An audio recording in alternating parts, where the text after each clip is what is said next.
Hi guys, samahan niyo pala ako sa aking serye.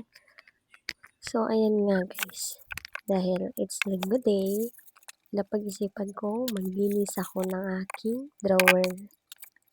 So, ayan, binilisan ko na para madaling matapos.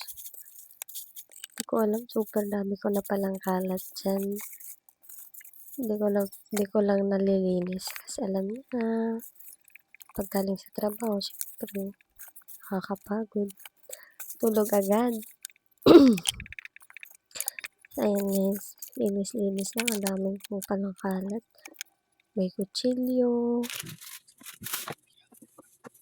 may tape.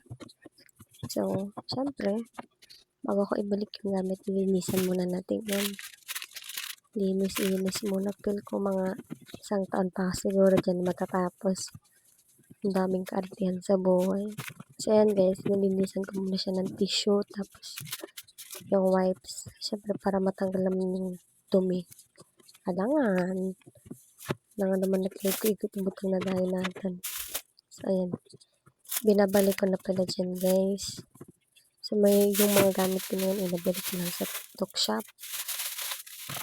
Okay, guys, may isa pa pala akong gustong sa mga gusto palang mag-order ng mga pabango. Yung pala yung mga binibad akong pabango. Chat lang kayo sa akin kung gusto nyo mag-order. Tapos, nagpa-order din pala ako sa sa Ibon, guys. Sa mga gustong mag-order, may brochure ako, guys. Mag-chat lang din kayo. Ano pala yung pinagkakaabalahan ko. So, ayan. Finished product. Tapos na. Minadali ko lang kasi. Next naman, yung isang drawer. Super kalat. So, ayan nga. Ang dami ko palang kalat. Siyempre, mga plastic. Iniipon ko yan lahat ng mga plastic, guys. Di ba alam? Kailan ko mag-ipon ng mga basura, doktor. So, ayan guys, yung sapatos pala na yan, sa exchange gift pa yan galing nung December pa. Di ko pa ginamit. Siyempre, puti. Ako'y takot gumamit ng puti kasi madaling madumihan. Pati yung mga wipes natin dyan.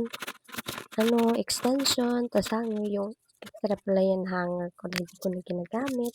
So, yan guys, sasabihin ko talaga. Lahat na nakikita niyo dyan sa drawer. So, wala na pala akong masabi.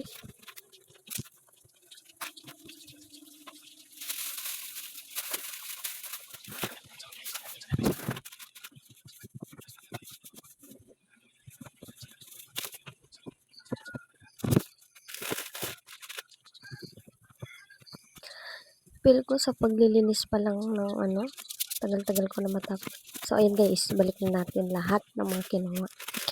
Sapatos, yung mga wipes.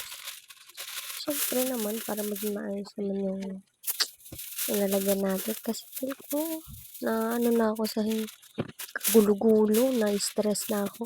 Kaya hindi ako maayo kaya stress ako sa gulo ng ako ng mga kagamitan. Bihira lang ako naghilinis. Kaya busy ka. Siyempre, busy sa trabaho. Alam nga naman, pag-uli mo. Tapos malinis ko.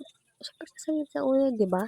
Kaya siyempre, kailangan maglaan ng oras para maglinis ka. Para ang isip mo, wakay problema.